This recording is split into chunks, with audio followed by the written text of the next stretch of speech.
Very beautiful cocktail party versions అండి. Semi crush వచ్చేస్తుంది, చాలా సాఫ్ట్గా ఉండే ఫ్లోయిగా ఉండే సాటిన్ సిల్క్.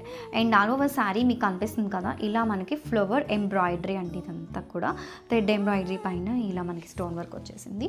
అండ్ ఆల్సో బోర్డర్స్కి మనకు వచ్చి ఇలా crochet lace and also contrast బ్లౌజ్తో పేరప్ చేసేసాం. ఒక్కసారి శారీ ఓపెన్ చేసేస్తాను. ఫోర్ సైజ్ we have this kind of borders. ఎంత బాగుందో కదా, చాలా గ్రాండ్గా సింపుల్గా అండ్ అసలు వేడి చేసినట్టు అనిపించదు, అంత బాగుంటుంది. And this pink flowers all over sari చాలా బ్యూటిఫుల్గా కనిపిస్తున్నాయి అండ్ వెరీ బడ్జెట్లో వచ్చేస్తాయండి. మనకి ఇదంతా వచ్చేసి మనకి కుర్చీల పాటికి ఇలా హాఫ్ వచ్చేస్తుంది flower print. And this is the blouse అంతా కూడా మనకి ఇలా వీవింగ్తో వస్తుంది. అండ్ దిస్ కైండ్ ఆఫ్ శారీస్కి కాకుండా ఏ అదర్ శారీస్కి అయినా we can easily pair up this kind of blouses. Grab it soon.